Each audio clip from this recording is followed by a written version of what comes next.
Good to be here today. Amen. Yes.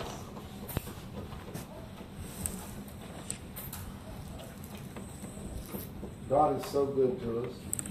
If you have your Bible, look into the book of John, in the last chapter of the book of John, John 21. And I want to start with that verse 1 and 2, but I want to use that whole chapter.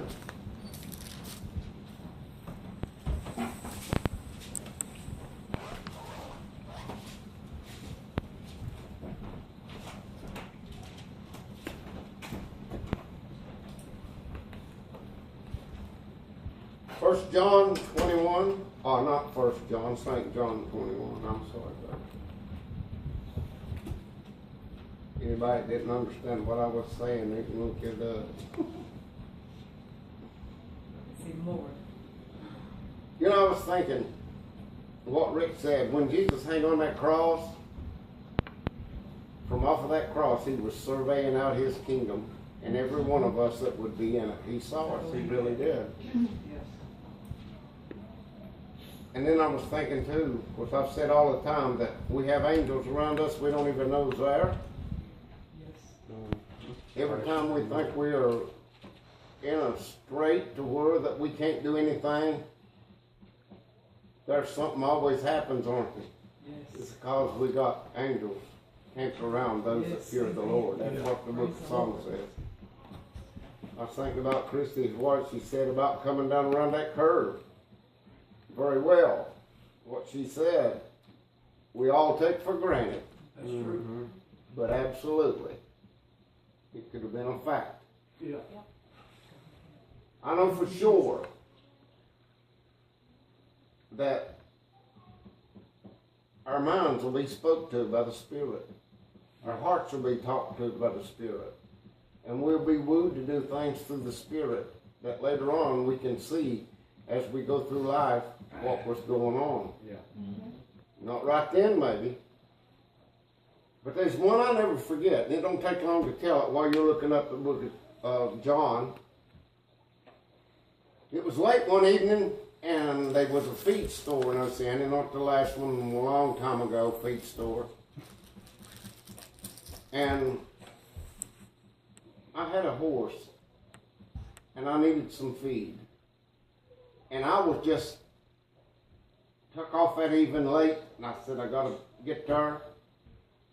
Well, I wasn't driving awful fast, but I was driving up through above the West Side High School, and that curve where the principal, where he lived. And as I was going up through there, you know, I was just driving along, and something said, slow down. I looked at my speedometer. That's how much it improved. You know, slow down. And I looked and I said, well, I ain't going 45 miles an hour. Well, I kept barreling on down on it. And when I got in that curve, one of my wheels bounced off the side of the road off a high thing, and it just threw my truck into a spin. And I was going round and around and around, and I couldn't stop it. If there'd have been somebody else coming, one of us would have got killed. And it just kept spinning, and finally I gave up. I mean, I'd fought that thing so much, you know, that I was wore out, and I gave up, and I aimed to let it jump over in that bottom. And do you believe that there was a rose bush got that bumper and stopped that truck? Praise the Lord. That's what stopped it. I mean, I was so shook up, I pulled over on the side of the road. And I sat there and tried to get myself calmed down to where I could go on to the feed store. Now, God is always looking out for his people. The Bible said in chapter 21, verse 1, after these things, Jesus showed himself again to the disciples at the Sea of Tiberias. And in the manner showed he himself. In this manner. There were together, and I want you to listen to this, there were together Simon Peter, Thomas, called Didymus, Nathanael, and the sons of Zebedee, and 2 other of his disciples. May God add a blessing to the reading of the Word of God. Now, all of them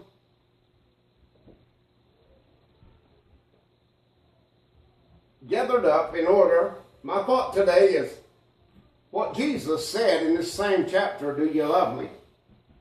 Do you love me? The disciples, they were gathered talking. And it was after that Jesus had died and was laid in the tomb. And he's dead. He's in the grave. And they all gather up and they begin to talk about what they're going to do. They didn't think one time about doing what Jesus told them to do. But they were wondering what they were going to do. And you know what? Peter said, well, I know what I'm going to do. I'm going to go fishing. And they said, well, we'll just come with you. Now the Lord had commissioned them what they ought to be doing instead of losing hope and giving up. He commissioned them how to handle the thing. But while he was away and while he was gone, they decided to do what they wanted to do. It didn't matter. He's gone. He may be back today. He may be back tomorrow. He may never be back. That's what they thought. So Peter said, I'm going fishing. And they also said, we're going with you. We're going with you. Now, they never expected that whenever they got out on that boat fishing, that the Lord was going to come. You see, that's us today. We never, hardly ever expect the Lord to come on the day. But the Bible said that whenever Jesus, in verse 5, he's come down and he said unto them, children, have you any food? Have you caught anything? He rose. This is after he rose. He come down. And they figured, instead of doing what they should have been doing, they was going out and going to go fishing. This was on a Sabbath morning. They had fished all night and they came into the Sabbath day and they'd caught nothing. And Jesus shows up. He should have been in the tomb, they thought. They weren't expecting him. I'm telling you today, there's a lot of us today that's going to be caught with our guard down, not expecting the Lord to return when one day we're going to hear a trumpet sound and we're going to be wherever we're at, wherever we should never have been and not where we ought to have been. Let's see more. They should have been about the work of the Lord. That's what he left them to do. But instead, Peter said, I'm going to go fishing. And that's pretty common today.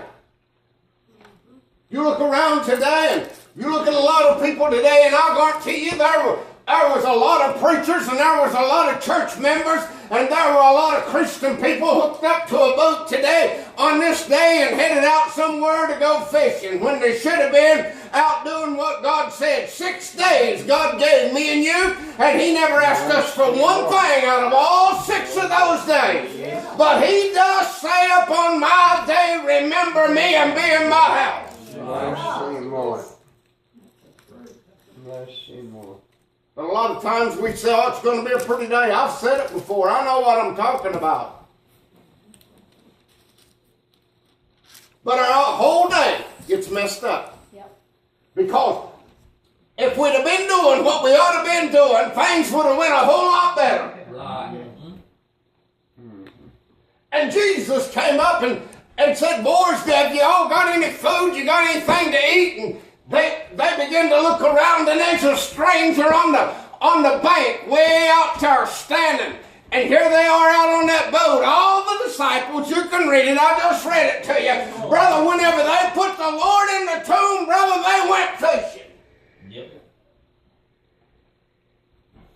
And when he went away on the cloud, a lot of people today are not expecting him. Mm-hmm. And they said, no, we don't have any food. And this stranger said, would you cast your net on the right side of your boat? And then instead of saying, look, I'm he that was dead and am alive, he said, cast your net over there. See something that I tell you to do that really happens. Know that it is me. Yes. Bless him, Lord. And the Bible said that whenever they cast their net over on to the right side of the boat, all day long, all night long, Sunday morning, they pull out a drought of fish. And the Bible said the disciple that Jesus loved figured out in his mind real quick, wait a minute, that's the Lord. There ain't nobody else could do anything like that.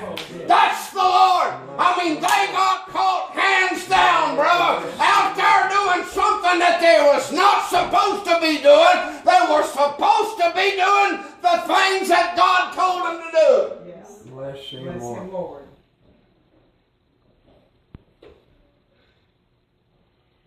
And the Bible said that while they were coming on shore,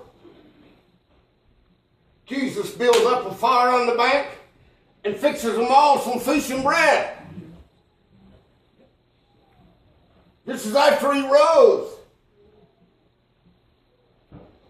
And then the Bible said, so when they had dined, they'd done and eat everything that they had. Now I want you to understand the thought I told you. Do you love me? That's what Jesus is asking. That's what he asked Peter. Jesus said to Simon Peter, son of Jonas, do you love me?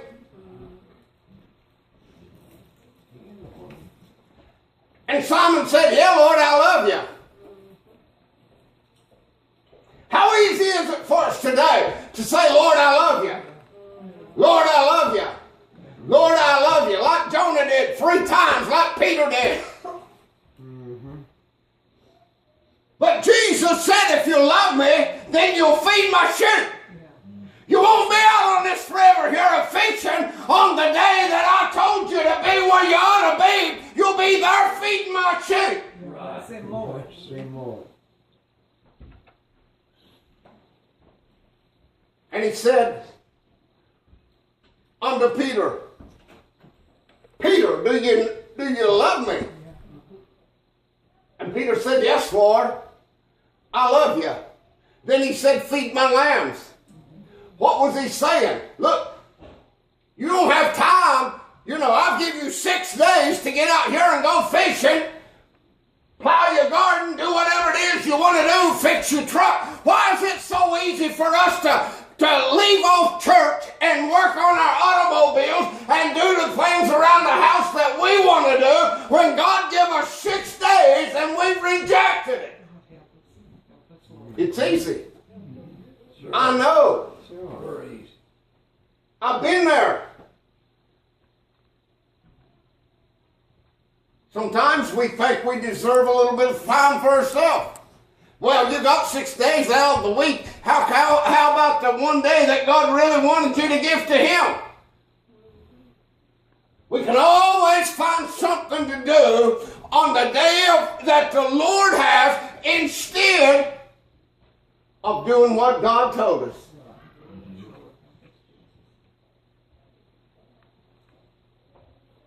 Bless him, Lord. I know one morning, I've told you this before. One Sunday morning, I woke up, it's a beautiful day. I wanted to go somewhere. I said, Linda, let's go. It's a church day. Well, I worked for the Lord so long, I've been in this so many times, I go to church all the time. I just want this day for myself. You know what? We struck out. And do you know that was one of the most miserable days that I ever spent? Every church I went by, it come on my mind. I should have been at church. I should have been at church. That's what the Lord was telling Peter. If you love me, Peter, don't just me you love me. Show me you love me. Bless him, Lord. Feed my sheep. Bless you, Lord. Feed my sheep for me. Bless him, Lord. Peter said, Lord, you know I love you. Verily, verily, he said, I say unto thee, when you was young, you girded yourself. You dressed yourself. You done what you wanted to do, but now whenever you're getting old, you're going to need somebody to lead you around.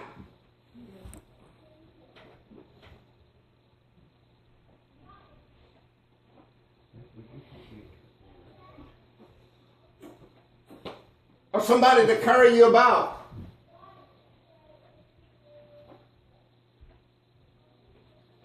He said, you need to follow me. Follow me.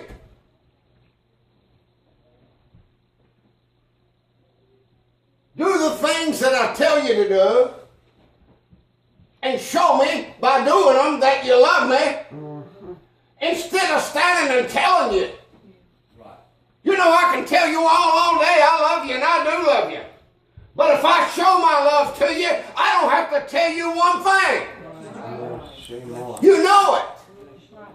Bless you, Lord. And that's what Jesus was saying.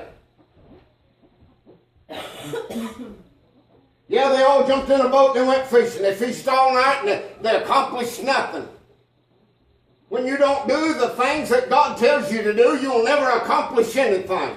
It'll always be a drag and it'll always be a burden, and you'll never get anything from it. But if you will obey what God told you, Bless you, Lord. 6 days, they're yours. Hunt them, fish on them, work on them, do whatever it is. But on that seventh day, he said, remember the Sabbath and keep it holy. Bless you, Lord. Well, why is it so easy, if that's just that one day, why is it so easy that these other 6 days never come in our mind, but just one day we're always thinking of the things we need to get done? Why? Because the devil knows how to play you. He never worries you about these 6 days. But when that one day comes up, brother, he knows that that's the only day that God asked you for. And he wants to cheat God out of it. And he says, your car needs fixed. You better fix it. You won't get to work tomorrow. He says, well, that house, you need to fix it.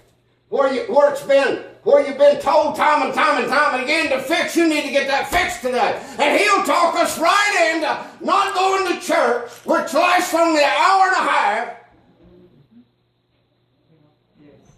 and staying home and doing that. Or he'll do us like he did these disciples and talk us into hooking onto the boat because we've been shut out all winter and go on down and fish.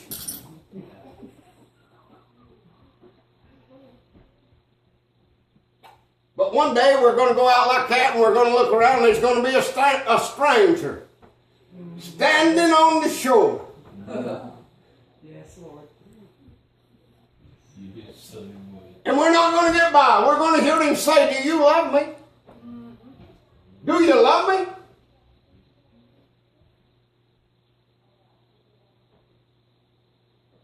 Look at these scars in my hand. He's not a stranger anymore. I did this for you. Yes, Lord. I made you 6 days. And all that I gave you, I said enjoy it. It's your 6 days. But I said, wait, one day, remember me. That's right. Remember me. One day. Remember me. And on that one day, the devil will talk us into hooking to our boat, grabbing our fishing reels, getting whatever else it is, going hunting, whatever it is that he wants us to do. whatever it is that'll cheat God out of that one day that belongs to God, the devil will talk us in to doing that.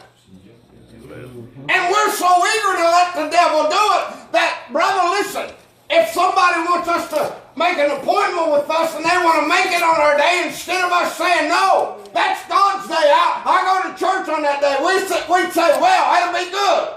I can do it. I won't have to go to church. I got an excuse. But you know what? Jesus said, thou art excusable, oh man.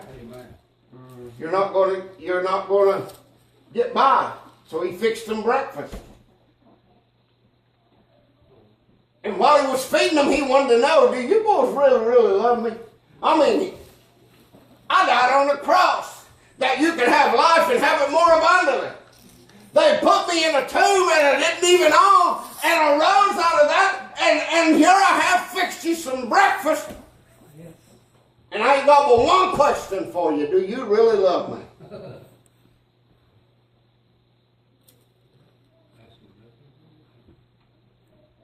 Mm-hmm. And Peter said, Lord, you know that I love you. And that's right, he really does. And it's easy to say, yes, Lord, but to do what Jesus says, we have to deny ourselves. That's right. We have to deny ourselves. The Lord said, as freely as you've received, you ought to be given it. Which makes me think of those leper boys that were set outside. And I talk about them a lot. And everybody, you know, they're a very handy subject in the Bible if you need something to prove a point. Whenever Syria had encamped around Israel and was starving everybody to death, he got them down so low that what they had to eat inside that city, now listen to this, was dove dung and donkey heads. That's all they had inside the city. They didn't have anything else, and they didn't have much dove dung left. So they had to put everybody that's sick outside and let them go ahead and starve to death.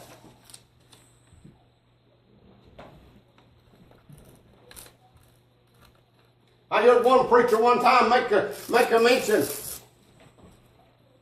If we got down to that today, wonder which one we'd choose. The dove's dung, or the donkey's head. Probably a lot of us he said, would say, give me a slice of that donkey's head. Because you know what dove's dung is.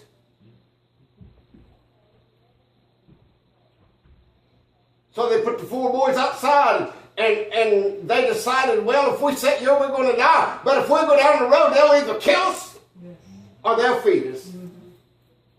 We ain't got nothing to lose. Here's men that are under death row, not only with leprosy, but also with starvation.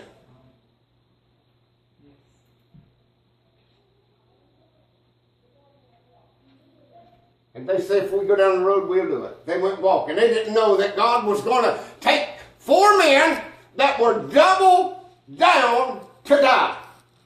They were going to die of leprosy, or they was going to die of starvation, and all the rest of the people in there were living. Sometimes you got to be down and out before you'll really look to what you really need from God.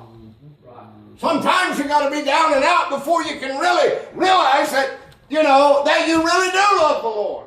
You love your fellow church members. You love your church.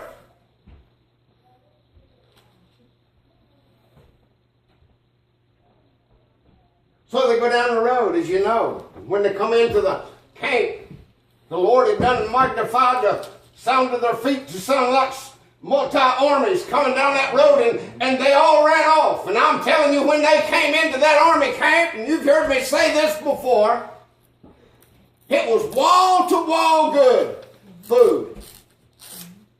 I mean, think about good food. What is good food? Green beans, mashed potatoes, turkey, slaw, whatever it is that you want. I mean, it was out there.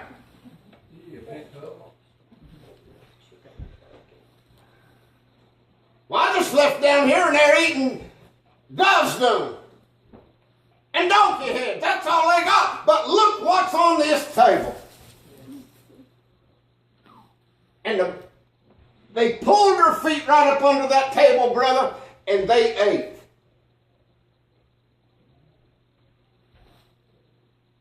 And they looked around and there was all kind of garments laying there. And there was all kind of jewelry laying there. And they'd run off and left everything. You know what them old leper boys done?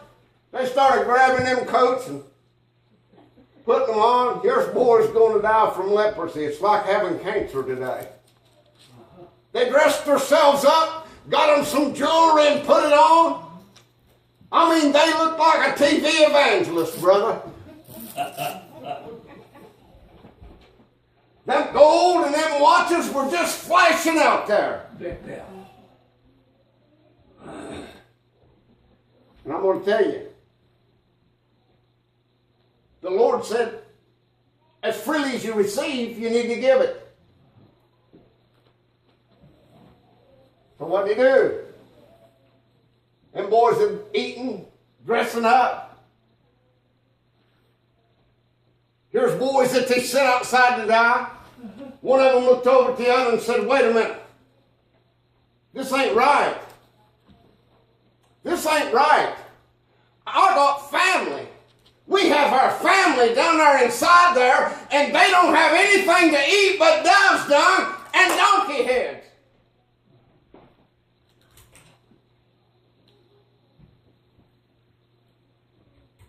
Let's go down and give them some of the food that we've been blessed with.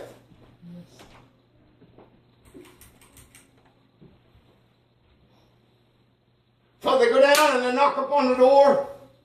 And you all know what the Bible said when they beat up on the door. They said, they hollered from inside, what do y'all want? What do y'all want? We found a lot of good food. You're telling us a lie. You're just trying to get us to open this door so the Syrians can swoop in and kill us. No. We found food. I like to think of it like this. They go, here's one of them old boys standing at that door knocking on it. Now he's done and been in the mashed potatoes and the gravy and the turkey and whatever else that might have been there. And he's all dressed up with all that gold and stuff on him, brother. And he gets down here and knocks on the door, and they put a crack in the door to see what's going on.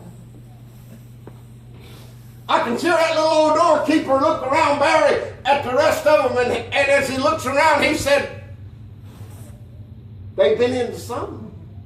Yeah. Well, I ain't never seen nobody dressed up like that. And that stomach, man, you talk about a double load, hits away out here. They've really been down to the table. Yeah.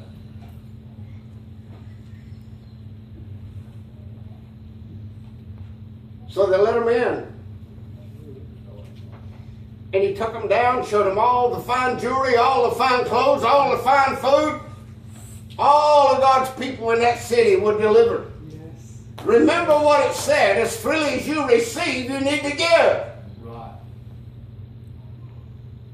I mean, if you go today out in that world out there and you never say anything about what you receive here today, it'll never help. It'll never help out.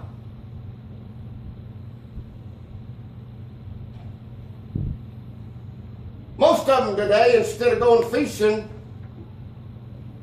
on the Lord's Day, we all go shopping. A lot of us do. We get up, we get a desire, burning desire. We think that we really need to go do what we need to do today. Let's all go to Walmart. And away we go. But one of these days, like I said a while ago, we may pull in the parking lot at Walmart or down on the boat dock or somewhere and hear an unsudden sound in the air, and we get caught by the King of Kings and the Lord of Lords doing what we were not supposed to be doing. How would that be with us? How would that be with us? we see the Lord coming in the clouds of heaven, you know what we'd say? We wouldn't be like John, even come Lord Jesus. We'd say, oh God, oh Lord, I should not be here. I should have been doing what he told me to do while he's away.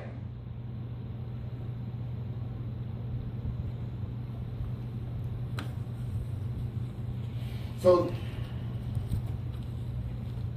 the Lord told Peter what he wanted him to do. And he told him how that one day he'd be led around. And Peter looks around at John and tries to find him an excuse for what he's doing. He said, Lord, what about him? How many times have you ever heard somebody whenever that they're confronted about something that they ought to be confronted about by God or by somebody else, and they say, well, what about so-and-so?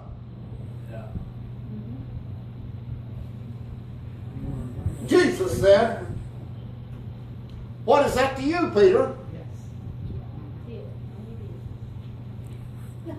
So-and-so is no excuse for you. Yes, Lord, be blessed. You take care of what I give you to do. Yes.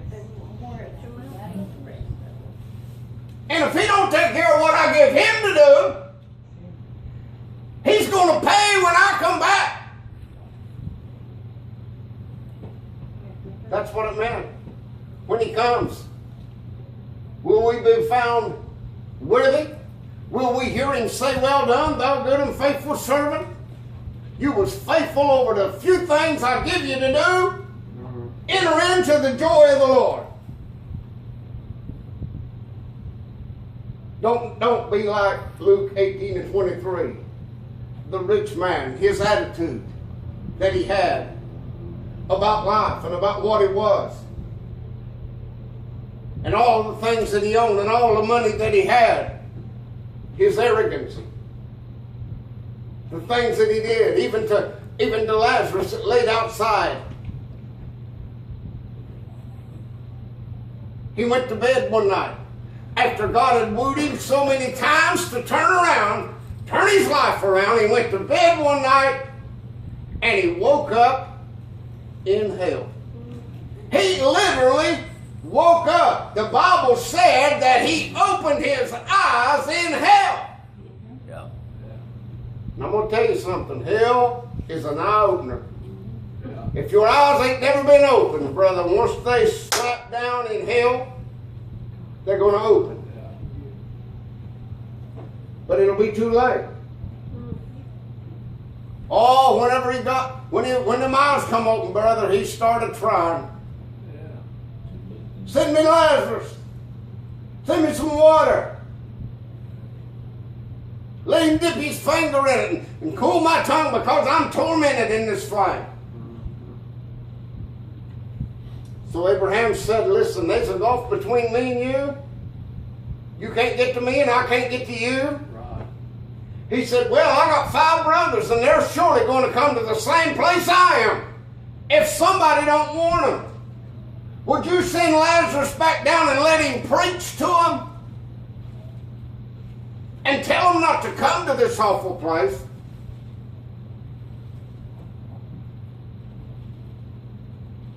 Father Abraham said they got Moses and the other apostles down there and all the preachers down there. And if they won't listen to those that are down there on earth with them right now, they won't listen to anybody, even if he came back from the dead. God will bring every work, Ecclesiastes 12 and 14 said, into judgment.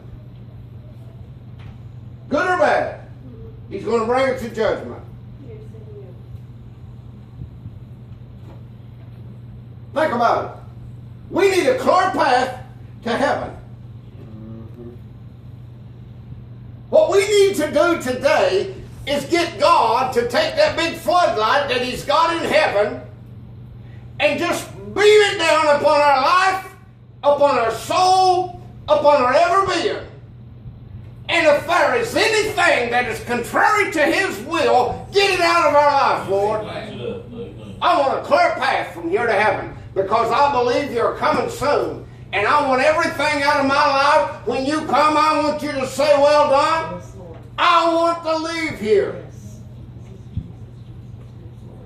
I don't want to hear you say, Lord, depart from me, you worker of iniquity. I never knew you. While Christy comes, church stands, if you're here today,